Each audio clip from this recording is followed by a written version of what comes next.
ओम शांति 14 जुलाई 2023 बाबा के महावाक्य। मीठे बच्चे, याद रखो, हमारा बाप, टीचर और सतगुरु तीनों ही कंबाइंड है, तो भी खुशी का पारा चढ़ेगा। उनकी श्रीमत पर चलते रहेंगे। प्रश्न: ब्राह्मणों का पहला लक्षण कौन सा है? किस बात में ब्राह्मणों को एक्सपर्ट बनना है? उत्तर: ब्राह्मणों का पहला लक्षण है पढ़ना और पढ़ाना। किसी पर भी ज्ञान का रंग चढ़ाने में बहुत बहुत एक्सपर्ट बनो। भल कोई इंसल्ट करे, गाली दे, लेकिन कोशिश करके देखो तो उस पर असर जरूर होगा। पात्र देखकर दान देना है। अविनाशी धन भी व्यर्थ न जाए, इसलिए बड़ी खबरदारी चाहिए। पैसा भी किसको संभाल से देना है। गीत जो पिया के साथ है। ओम शांति। गॉडली स्टूडेंट ने यह गीत सुना। तुम बच्चे ही गॉडली स्टूडेंट हो। ऐसे नहीं कि सभी स्कूलों में गॉडली स्टूडेंट होते हैं। नहीं, वहां तो मनुष्य पढ़ाते हैं। सन्यासी भी शास्त्र सुनाते हैं। ज्ञान को वास्तव में कोई बरसात नहीं कहा जाता है। बरसात तो पानी की होती है, परंतु यह महिमा गाई हुई है, क्योंकि परमपिता परमात्मा को ज्ञान सागर भी कहा गया है। बाप कहते हैं, मुझे ज्ञान सागर, नॉलेजफुल भी कहते हैं। नॉलेज को बरसात, पानी व अमृत नहीं कहा जाता। जैसे मान सरोवर का तालाब है, अमृतसर में भी एक तालाब है जिसको वे लोग अमृत समझते हैं। यह बाप बैठ समझाते हैं। पढ़ाई को अमृत व बरसात नहीं कहेंगे। समझते हैं अमृत है, इससे दुख दूर हो जाएंगे। वास्तव में तो इस नॉलेज से तुम्हारे सब दुख दूर होते हैं 21 जन्मों के लिए। जो पिया के साथ है, उनके लिए बरसात है। यहाँ यह बाप, टीचर, सतगुरु तीनों ही कंबाइंड हैं। यह एक बात भी बच्चे याद रखे तो खुशी का पारा चढ़ जाए, परंतु माया घड़ी घड़ी भुला देती है। यहाँ तुम बच्चे चलते हो श्रीमत पर। श्रीमत से तुम श्रेष्ठ बनते हो। भगवान है ऊंचे ते ऊंचा बाप। ऊंचे ते ऊंच बाप की पढ़ाई से ही ऊंच ते ऊंच बन सकते हो। अब जो पिया के सम्मुख बैठे हैं, सब स्टूडेंट हैं। यहाँ बैठेंगे, पढ़कर फिर अपने घर जाना है।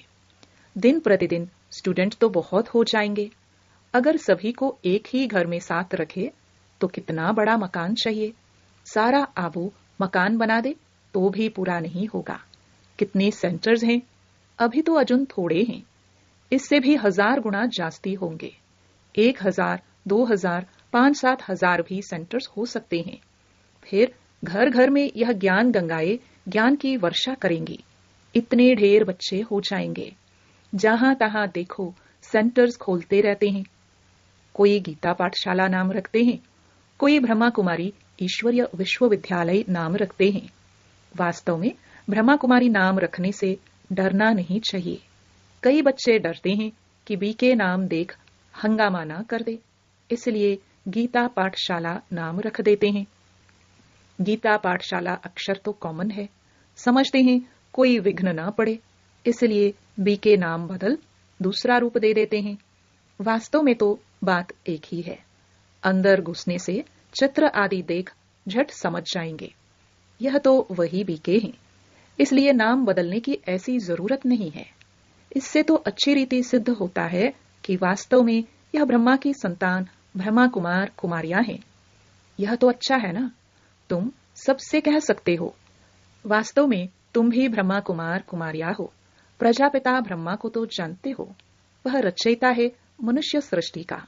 निराकार परमपिता परमात्मा कोई आत्माओं का रचता नहीं, वह तो आत्माओं का अनादि बाप है। प्रजापिता ब्रह्मा भी तो अनादि है। आत्माओं का बाप इनमें आते हैं, आकर ब्रह्मा को एडॉप्ट करते हैं प्रजा रचने के लिए। ब्रह्मा द्वारा ब्राह्मण कुल रचना है। यह तो समझाने में और ही सहज होगा, परंतु डरते हैं। कहेंगे बीके के पास मत जाओ, गीता पाठशाला में भल जाओ। घर घर में ज्ञान गंगा का अर्थ भी मनुष्य नहीं समझते हैं। भक्ति मार्ग में नारद को मुख्य गिना जाता है। झांझ बजाने वाला भक्त था, ऐसे नहीं नारद कोई ऐसे रूप वाला है जैसे चित्र दिखाते हैं। वास्तव में बंदर तो तुम सभी थे। सूरत मनुष्य की, सीरत बंदर की थी। यूं तो सब नारद हैं, सब भक्त है ना। समझ सकते हैं, जब तक हम दैवी गुण वाले मनुष्य न बने तब तक हम लक्ष्मी को वर न सके। सभी मेल अथवा फीमेल भक्त नारद हैं। कहा जाता है अपनी सीरत तो देखो, तुम तो बंदर हो, क्योंकि तुम्हारे में 5 विकार हैं, इसलिए लक्ष्मी को वर नहीं सकेंगे। है सारी यहाँ की बात। बाबा ने समझाया है कि सभी दुशासन अथवा दुर्योधन हैं। द्रौपदियों के चीर हरते हैं, इसलिए माताएं पुकारती हैं, हमको नंगन होने से बचाओ, रक्षा करो।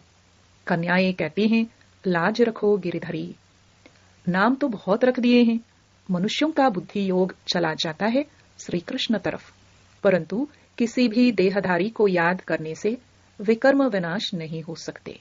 सिर्फ चाहते हैं साक्षात्कार हो। अच्छा, साक्षात्कार हो जाए, परंतु मनुष्य से देवता बनने की नॉलेज तो मिल ना सके। जब ब्राह्मण बने और ज्ञान को समझे तब देवता बन सके। ब्राह्मण बनने से भक्ति छूट जाती है। पहले 1 हफ्ता इसमें देने से हम मनुष्य को मंदिर लायक बना सकते हैं, परंतु टाइम तो लगता है। यह तो बरोबर है, तुम बाप के साथ हो, बाबा के पास आते हो, फिर जाते हो, तो कितना दिल अंदर दुख होता है। लेकिन सब तो साथ में नहीं रह सकेंगे, यह हो ना सके। कोई कहां से भाग आते हैं। यह रस्म यहाँ ही है। साधु संत आदि पास तो ढेर जाकर इकट्ठे होते हैं, कोई भी किसको मना नहीं करते। यहाँ तो पवित्र बनने की बात आती है, इसलिए रोकते हैं। सन्यासियों में सिर्फ मेल्स घर बार छोड़ चले जाते हैं। यहाँ तो कुमारियां, माताएं सभी हैं। कन्याओं को माँ बाप, डॉक्टर आदि कहते हैं। शादी नहीं करेंगी तो बीमार हो जाएंगी, उनको समझाना चाहिए। अरे सन्यासी कितने बनते हैं, बहुत छोटे छोटे ब्रह्मचारी वहां रहते हैं, फिर वह ब्रह्मचारी तो कभी बीमार नहीं होते। यहाँ क्यों बीमार होंगे? शादी बिगर तो ढेर रहते हैं। सन्यासियों के ऊपर भी कोई केस कर ना सके। कभी कोई स्त्री उनसे घर खर्च नहीं मांगती है, वह तो भाग जाते हैं। स्त्री खर्च कहां से लाए? फिर आसपास वाले लोग उनको संभाल लेते हैं। गरीब जास्ती भागते हैं, दुखी होते हैं, तो फिर वैराग्य आता है। तुम भल दुखी थे, परंतु वह वैराग्य की बात नहीं। तुमको तो पहले हथेली पर बहिष्ट दिखाया जाता है। पवित्र बनने बगैर वैकुंठ कैसे जा सकेंगे? बहादुर बनना चाहिए, इसलिए ही शिव शक्ति सेना नाम है। शिव बाबा साथ योग लगाने से शक्ति मिलती है। ज्ञान की धारणा होने के बाद फिर समर्पण होना है। ज्ञान की धारणा नहीं होगी, नष्टो मोहा नहीं होंगे, तो माया आकर पद खाएगी।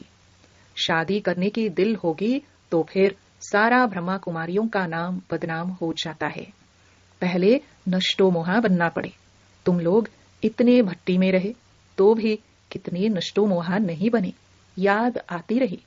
यहां से गए, मित्र संबंधियों का मोह देखा और लट्टू हो बैठ गए। मोह ने घेर लिया। यह भी ड्रामा की भावी। अभी भी बाप कहते हैं, पहले पहले तो नष्टो मोहा बनो, एक मोस्ट बिलवेड बाप के बन जाओ। कुछ भी हो जाए, हम तो बाप की ही सर्विस पर रहेंगे। कहा जाता है ना, छड़े तो चाके वैकुंठ रस, गिरे तो चकनाचूर। ऐसे नहीं कि छोड़कर आ जाए फिर मोह सताए। ऐसे बहुत सन्यासी लोग जाकर फिर वापस लौट आते हैं। सन्यासी घर में वापस आए तो आसपास वाले निरादर करते हैं, समझते हैं यह काम के लिए भागा है। यहां भी समझा जाता है, यह पूरा नष्टो मोहा नहीं बना था, विकारों ने घेर लिया। बाबा के पास कोई खानपान की तकलीफ नहीं है। शुरू से लेकर कितनी संभाल करते आए हैं। गरीब साहूकार एक समान हैं। मम्मा बाबा भी सबको सिखलाने लिए बर्तन मांजते थे, झाड़ू लगाते थे। देह अभिमान तोड़ने के लिए किया जाता है। सन्यासी भी ऐसे कराते हैं। कोई बड़ा आदमी होगा तो उनसे लकड़ी आदि कटाएंगे। देह अभिमान तोड़ने लिए। यहां तो बड़ी भारी मिल्कियत मिलती है, 1 सेकंड में 21 जन्म की बादशाही। सन्यासियों के पास तो कुछ भी प्राप्ति नहीं है, बाकी पवित्र हैं, इसलिए अपवित्र माथा टेकते हैं। यह तो राजयोग है, विश्व का मालिक बनते हैं, विकार में नहीं जाना है। मीरा भी पवित्र रहना चाहती थी, वह तो भक्ति मार्ग में थी, श्री कृष्ण का दीदार करती थी, उसकी दिल लगी श्री कृष्ण से, तो भला वह विकार में कैसे जाएगी। सो भी 1 जन्म करके मीरा दूसरे जन्म में भी भक्ति मार्ग में गई हो। ऐसे भी कहते हैं वह भक्ति मार्ग में गई क्योंकि अंतमति सोगति होती है। श्री कृष्ण से दिल थी तो भक्त ही बन जाएगी, परंतु भक्ति मार्ग में कुछ मिला तो नहीं।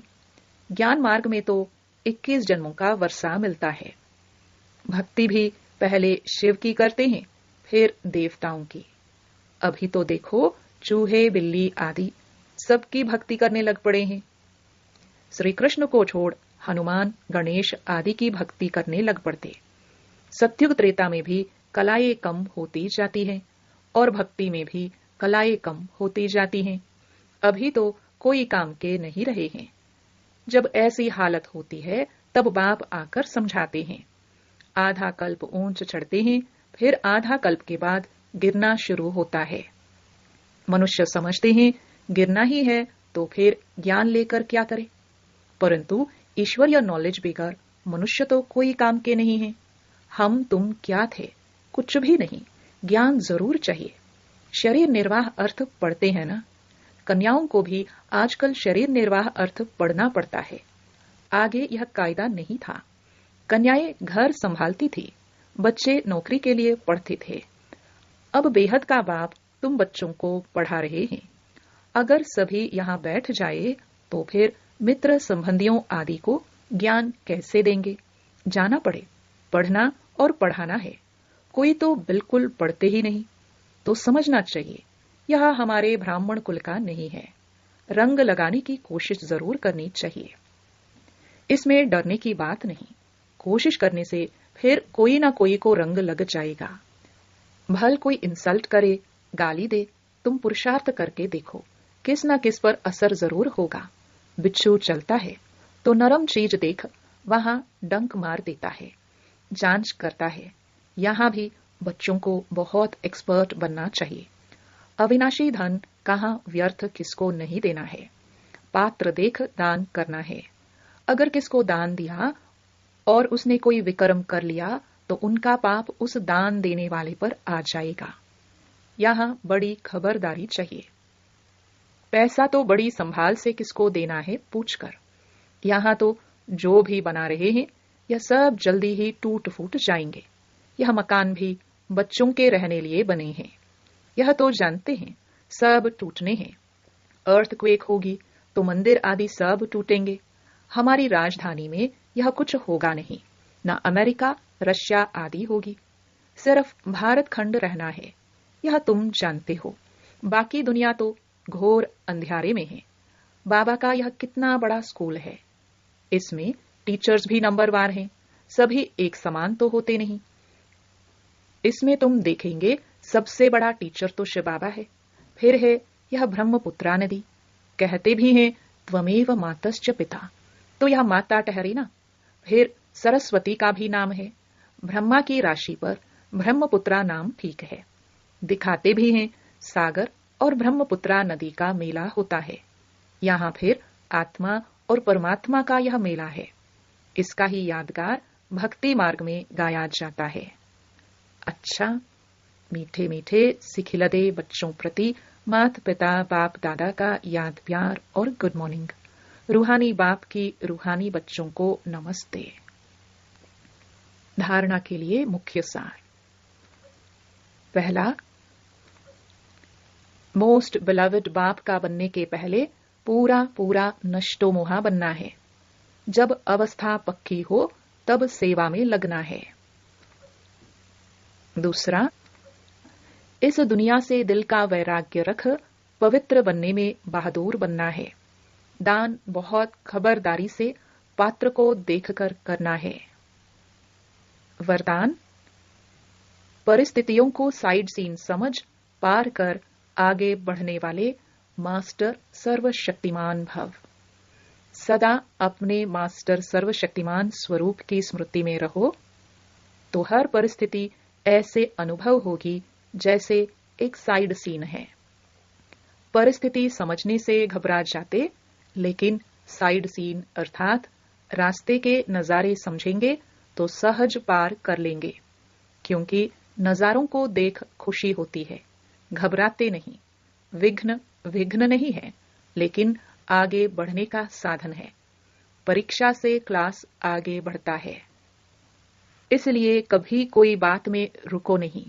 सदा मास्टर सर्वशक्तिमान हूं, इस स्मृति से उड़ती कला का अनुभव करते रहो। स्लोगन: ऐसे सहज योगी बनो जो आपको देखने से ही दूसरों का योग लग जाए। ओम शांति।